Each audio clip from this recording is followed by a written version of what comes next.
Okay, I'm going to be honest here. I think time-lapse might be the most challenging and the most rewarding thing you can possibly do with your camera.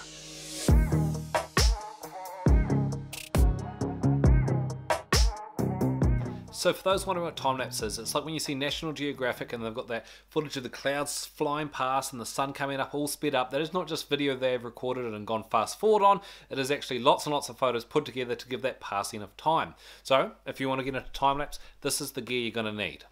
First of all, you have to have a tripod. Your camera has to be locked off and not moved for a very long extended period of time, so actually the heavier the better. Next, you're going to need a neutral density filter. Around like a 2 or 4 stop is fantastic to help get you the desired settings, which we're going to talk about in a minute.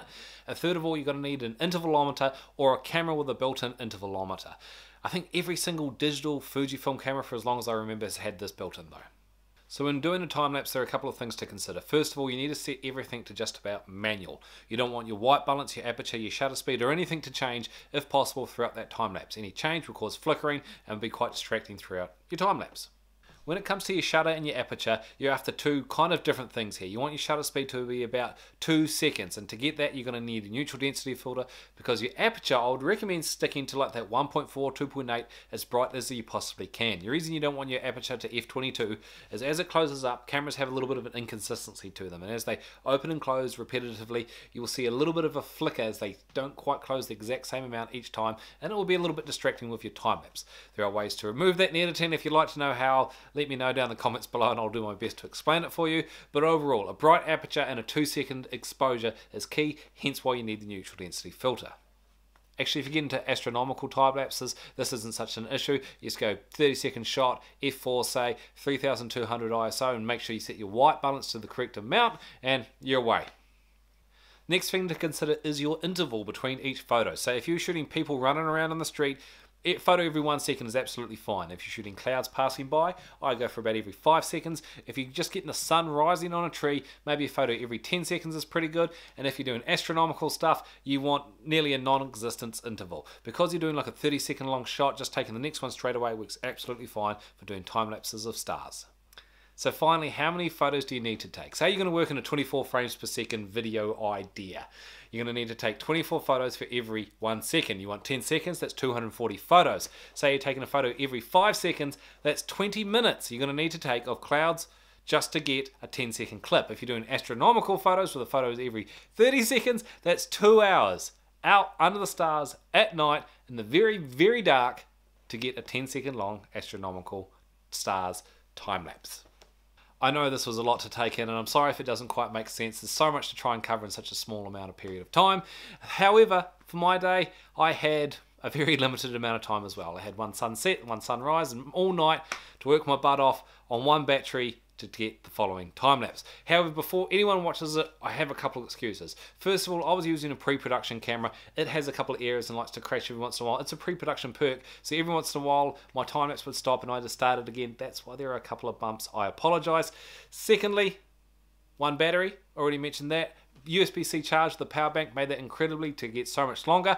Oh, and thirdly, JPEGs only. Still no RAW support for the X-T4 and Lightroom. Very common for cameras that haven't released yet. So everything you're about to see has had very minimal post-production done to it.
For how much sleep I lost last night, I'm actually really happy with that final result. If you have any questions about anything I've talked about in this video, please ask down in the comments below. I will do my best to answer them for you.